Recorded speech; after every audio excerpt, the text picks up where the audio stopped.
Okay, welcome everybody into the latest episode of Before the Crowd. In this week's episode, I am joined by the lead singer and guitarist of the London-based band Giulio, which I'm very lucky to play drums for. And I'm joined here by Giulio Ambrogi. I've messed the name up. It's instantly. Can you give me the Italian, like the correct way to pronounce it? No, I think it was correct. It's Giulio Ambrogi. But it's the roll of the R's, man. That's British. We can't.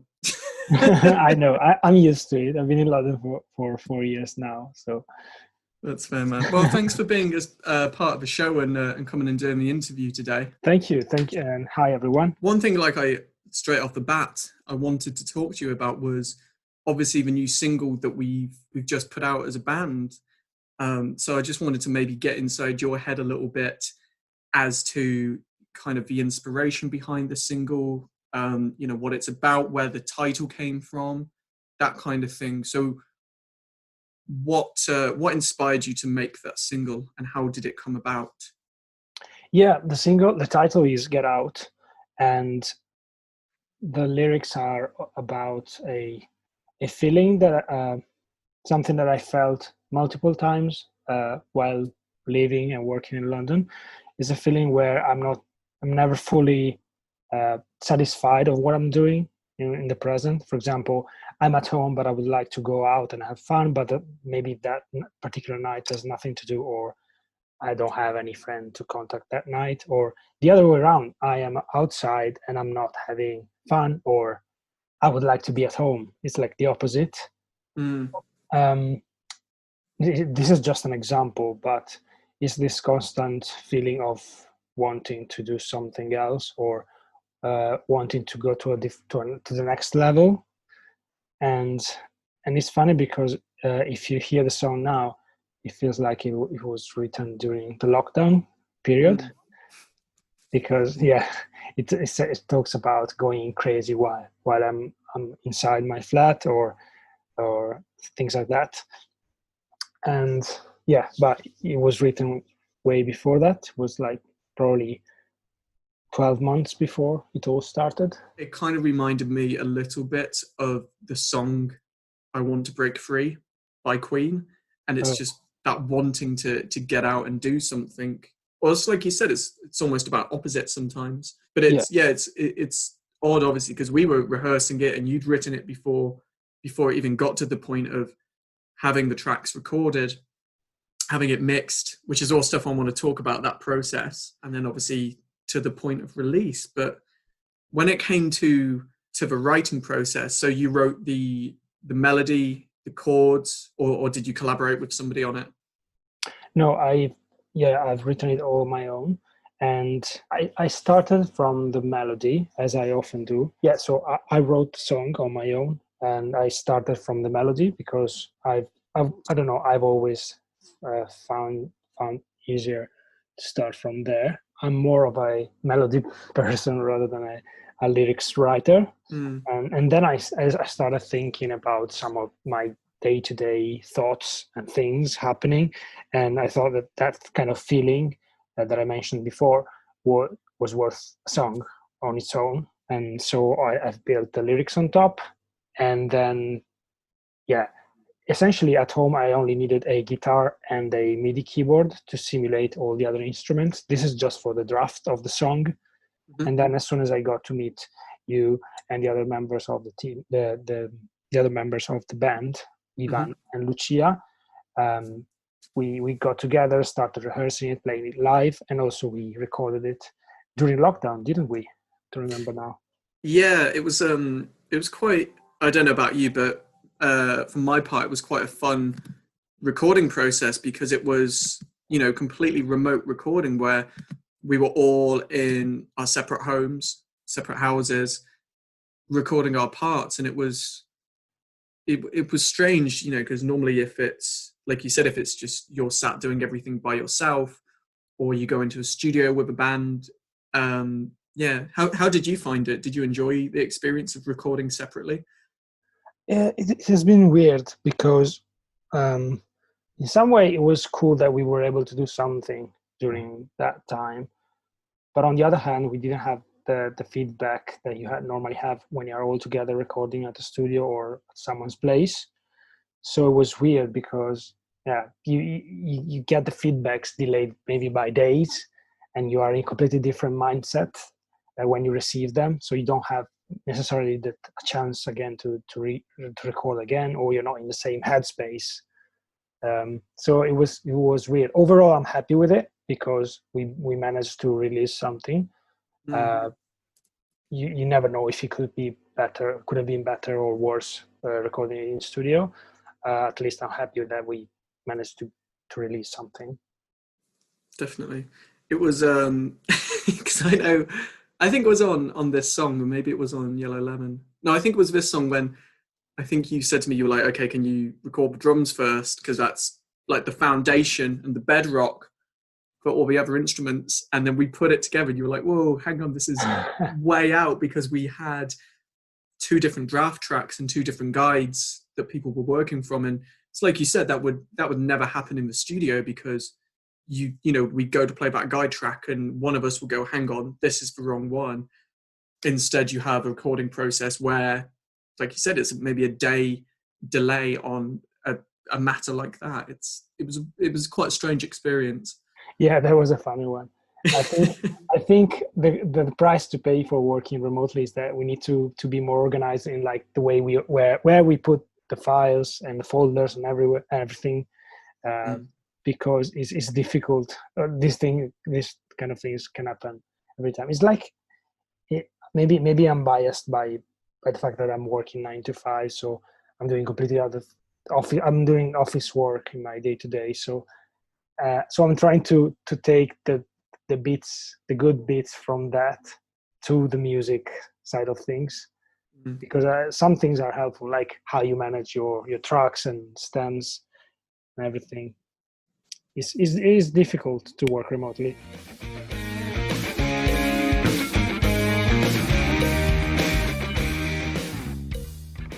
But I think it's a really good point you've hit on, and it's something I've noticed from. I'm sure you were probably the same. Like, you know, when you're a teenager and you're starting out in your first bands and first starting to play with people, it's such a mess because no one really knows what they're doing. But then, as you get older and you get into your 20s and keep growing as a person, and you learn these organizational skills maybe from workplaces, and then you're actually able to bring that into a band, and everything just runs smoother because whether people like it or not, it is kind of like a business. You have to run it like a business.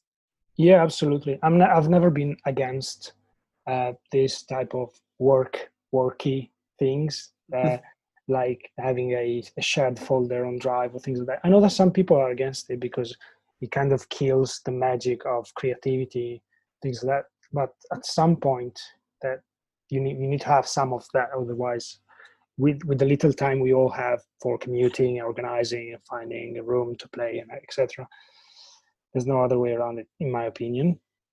Yeah. No, I completely agree. And I guess kind of talking about the organizational side of it, can you maybe tell us a little bit about the mixing process for the song? And because that went through a few changes of different mixing engineers. Yeah, can you tell us a little bit about that? No, so yeah, the budget was obviously limited, and I tried a few options, some on Fiverr, and also another studio in London. I wasn't happy with the mixing. The band, you guys were not happy as well. We discussed it together. We had the feeling that the outcome of the mixing was very far from what we expected. So one of the band members, Ivan, the bass player, offered to do the mixing for us, and I think he did a great job. It's one of the first songs that he did a few other mixing in the past, so this is still one of the first ones for him, but it was quite good. What do you think? I thought he did a really good job. Yeah, I didn't actually know that was one of the first tracks he'd mixed. I thought he'd done quite a few, but I guess for me the big difference between him and the other mixing engineers was his attention to detail, because the other guys, it was just sort of, it felt like they just chucked a reverb on, or they just, Yeah. they'd done it in half an hour. But I remember Ivan, I think, was like, WhatsApping us at nearly midnight and being like, guys, here's the next, take of it. What do you think about this? What needs to change? And maybe it's because he's part of the band, and he was personally invested in the track, but he just gave it so much more care than I thought the other engineers did. And obviously not naming names, but I thought he did a great job. Yeah, absolutely. One thing that made a difference to me was, as you said, the attention to the detail, trying to, it's more difficult to keep the track simple and clear rather than just, as you said, choking effects, reverbs, doubling everywhere. Mm-hmm. And I think the track, the original idea of the track in the draft that we used to play together was to keep it very dry and clean, and this is what we released in the end in Spotify. Definitely. And I think that kind of, like you just mentioning Spotify, that kind of leads me on to my next question. And as an artist, what have you found that are the difficulties of releasing a single through various platforms and through self-promotion? What would you say have been the main challenges that you faced? I'd start with with a myth, for especially for people that approach music for the first time. It's not difficult to put your songs on Spotify or other places. The really difficult part for me was, and it is today as well, is how to promote yourself, how to reach other people, because it's easy to upload something somewhere, but then no one will listen to it unless you promote yourself. And that's something I still need to work on, or maybe I would have to delegate to someone else, because I'm definitely not good in that kind of stuff. That's why it is a job. People are paid to do that in companies. That's why you need to know a lot about your audience and a lot about I don't know, timings, design, so many things. What do you think? Oh no, I absolutely agree with you. And as you know, like a part of my day job, I kind of work for a music university, and so I see like hundreds of bands come and go and artists, and you can have people who have the best talent in the world, but I think without having that key tool and understanding, it's so easy to get lost in what I think is a very oversaturated market.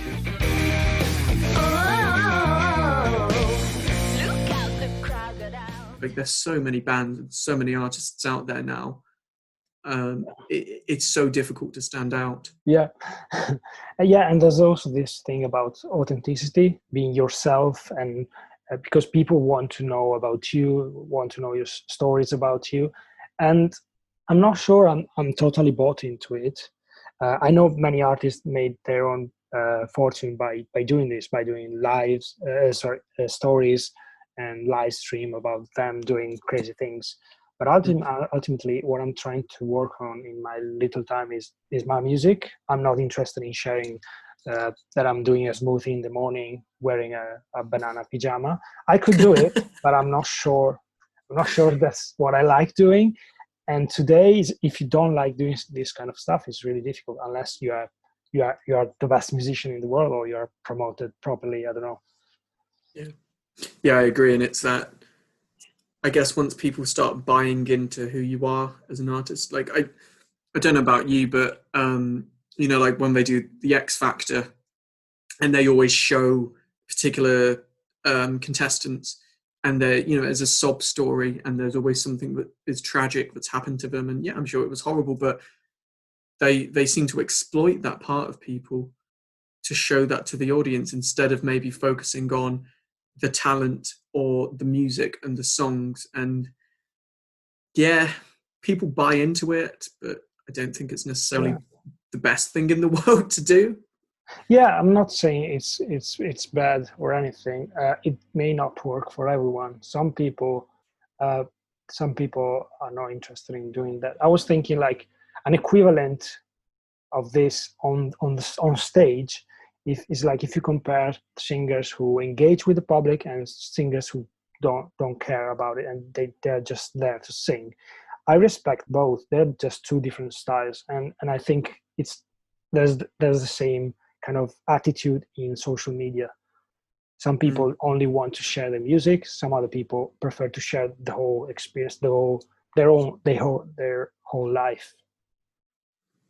Yeah, absolutely. And I guess then, because like you're saying about sharing the whole life, do you find it, because as you mentioned, like, you know, you're, what did you call it? 5 till 9 musician. Yes. I really like that term, actually. I'm gonna I'm gonna use that. I like it. But do you find it difficult then to balance that, you know, working an intense day job in a capital city of the world and then going home or going to rehearsals and working on music? How do you balance that? I find sometimes I find it difficult. The most difficult thing to me is energy. So at the end of the day, being able to perform or to create, if your brain is tired, you're not likely to create good things, or especially if you need to write a song or something like that. Reason why I had to organize myself like if I was working, like if it was another job. For example, there's been a time where I had to focus on recording some stuff and I couldn't find the energy at the end of the day for doing it. Since I'm more of a morning person, I said, okay, I'm going to wake up a couple of hours earlier for a month and a half, whatever.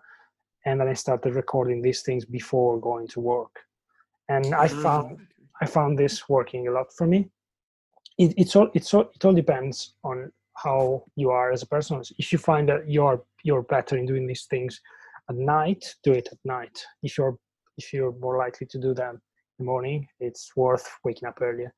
My rationale behind it was I want to spend the time where the hours where I'm more active on the things that I care the most. And so I wanted to record some stuff before going to work. So hang on. So when we've said about the 5 to 9 musician, I assumed that was PM. But are you getting up at like 5 a.m. and doing this then? Is it like... No, sorry. Yes, it's 5. It's figurative. It's 5 p.m. to 9 a.m. But yeah, truthfully, I used to wake at 6, let's say 6:30 I was recording stuff, then 8:30 was going to work roughly. So a couple of hours before going to work. Yeah, but yeah, it's also 5 to 9 in the sense that after work, you can start doing this stuff. Yeah. I think that's one thing, and it's one thing I really like about playing with this band is I think because everybody understands that balance, and it's always been a really nice, relaxed atmosphere, and we all have fun when we make music as well. And it's, you know, it's being in a group of friends who make music, and it's not that high intensity of do you know what I mean? Like, it's, our living isn't counting on it when we play music in this band. We do it for enjoyment and for pleasure. Some venues might never reopen, and even if they do reopen, they're not going to be paying bands, you know, hundreds of pounds a night. Yeah, absolutely. Especially I don't really know the cover bands scenario in the UK, but with regards to our own music, which is originals. Yeah, it's difficult, isn't it? I guess, like, that's the thing, because if you are doing the cover bands and you do weddings and functions, and I did a podcast a few weeks ago with someone who's done that, and it's like, yeah, you can make a living off of it, and in the summer you can be booked up every Friday or Saturday and do a wedding and get paid, you know, £1,000 a week, but then in January you don't earn anything because no one's got any money. It's after Christmas. But I think for me, and I don't know if you'd agree, like, you know, when you have that 9 to 5 job and you're like, but you need that creative output and you want to create your own music in this product, and like you said, you have to get up early, it almost pushes you more, and it can be more of a motivation. Yeah. Because you know what I mean? Like, you don't have to do it. Like, your life doesn't depend on it, but you do it because you want to. Yeah. And on the downside, it's easy to procrastinate because you know you don't have to do it. It's easy to get lazy just because you have your own job, you have your own salary, you have, let's say, I have a PlayStation in my living room, and it's easier to just come back from work and play an hour on PlayStation rather than start writing a new song. It's Oh just yeah, easier. 100% on that one. Like, do you know, like I haven't played PlayStation and Xbox in 10 years because like I'm so obsessed. And then as we went into lockdown, I bought the Red Dead Redemption 2 game. Oh, And I was like, right, I can't go anywhere. I can't do anything. This is going to be perfect. yeah. And I got completely obsessed and addicted to it.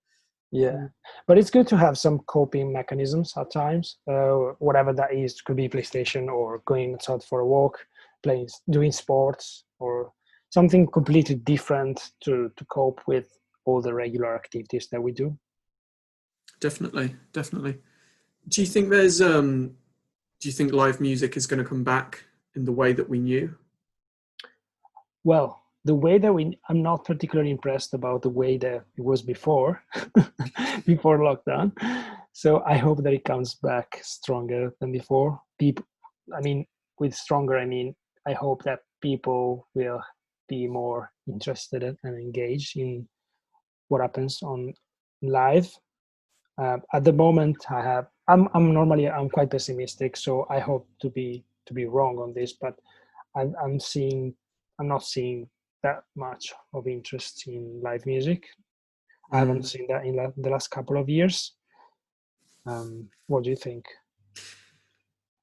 I'm not sure, to be honest. I've spoken to a few people about this, and I think the engagement is going to be key, and it's going to depend on social distancing and guidelines and things. But I guess in terms of getting people to the gig, like I always felt you were particularly good at that. Like I remember when we did that one gig in North London, and I was like, "Oh, everyone here's Italian," and then it was like, "Oh no, these are like all the people you've bought." And I think maybe about 5 or 6 times that night, people came up to me and started speaking Italian, and and I had to go. I'm really sorry, I can't speak Italian. I'm English. um, but you were still able to bring those people and friends and supporters, because I think that's what we need from people is it's your friends, it's your supporters, it's maybe casual listeners of the music who go, you know what, I do like going to live music. I'm going to go out and see acts and see bands so people can keep doing what they love doing. Yeah, absolutely. I mean, I'm not blaming people for not being interested in music. Obviously, it's also on us to to release cool, nice music and get them interested in what we do and promote ourselves, and also on the venues to rethink probably their strategies in order to organize these nights, because sometimes I've seen crazy high tickets for originals gigs, and people are just this if you do that, if you put a 10 pounds ticket on a venue that is not even famous on a random night during the week, you're creating a barrier between people and bands, and they would have probably got more than that if the event was free and people just bought beer on the pub. Um, I think that's the perfect way to put it. There, it's a barrier because, like, I guess if you think if someone's going to come out, first of all, it's a weeknight, meaning they possibly got to get up early the next morning. If you're in London or kind of any major city, it's probably going to take you half an hour to an hour to get to the gig. You got to pay £10 to get in. You're going to want to get a couple of beers when you're there. Like just to go and watch some live music at night costs you maybe 20, £30 sort of minimum, and it's a lot of money for people to do, especially when often with venues they don't pay the band that money. You won't get all of that back or even half of that back. It all goes to the promoters or goes back into the venue. yeah, yeah. I haven't got that much experience in UK with promoters, but for what I've seen so far, the whole mechanism doesn't work for me, Mm. because of this barrier that it has been created. And it makes sense that people don't come to listen originals, because they don't know what to expect. They're not allowed to even get a beer, and then decide whether they like or not the band. So that's something that needs to be rethinked. And I suspect that even promoters don't make that big amount of money out of us. So yeah, we need to take a step back, I think. What are the because you were saying about promoters in the UK, so what are the main differences between the music scenes and the music industries in Italy against the United Kingdom? Um, to be honest, I've lost a bit of contact between Italy and between what happens in Italy, and also the environment where I used to play was a small town. So I don't really know, for example, in Milan or Turin, what it is like. For what I remember, it's pretty much like what happened today in London. So uh, there are a lot of cover bands, very few original bands. It's similar. Well, ironically, I think I was making more money, way more money here in Italy, where I'm at the moment, in Italy more than in London, in the small town where I was, more than in London. Mm. I don't really know why, but and I was doing mainly cover back then. I used to have a couple of bands where we used to do originals, but uh, yeah, that we were more likely to be paid when we used to do gigs. Sorry, covers. Mm. Yeah, it brings a lot of people out, I guess, because everyone wants to go out and listen to their favorite songs and the songs they can sing along to, maybe. Yeah, it's worth mentioning that it was until 4 years ago, and the music scene since 4 years ago has changed a lot. So with Instagram booming and Spotify, I think now is very different from what it Mm. used to be 4 or 5 years ago. So yeah, I don't really know I'm not able to do a good comparison Okay. from what it is today. But I think that point in itself is that it has changed rapidly and dramatically over the last 4 years. I think that in itself is really valid, and it's very reflective of how the music industry is just constantly evolving and new things are coming from it. Yeah, yeah, absolutely. It's evolving uh, with the technology and social media, basically. Mm. Okay, well, kind of just as we start to wrap up and finish now, the last thing I wanted to ask you was, in terms of obviously the band of Julio, can you maybe talk about what plans you have or dreams you have for the band in future, and what you would like to happen? Yeah, absolutely. I would like to release a couple of songs that we have in our backlog. That we already playing them live, but I would like to record them and publish them. Another thing that I would like to do is to play more often live, to play live whenever we will be able to go live. Um, and obviously, I want to write some new songs. I normally write I normally have some short, very creative weeks where I write everything, and then I don't write for years. And I need that spike again to write a few more songs. Ideally, I would like to create a full album with a theme or something. But I'm still thinking about it. It's very very early stages, and I don't know. I would ask you what would you like to do with this band? Um, I think I'd like to do the same as you. I think it would be great to put an album out and have more songs recorded. It's more things to present to people as well. And I think, like you said, just being able to play live again, like on top of everything else musically right now, I can't wait to get back into a room, Yeah. playing music with a band again, and just creating that is just so much fun, and I can't wait to do it. Yeah.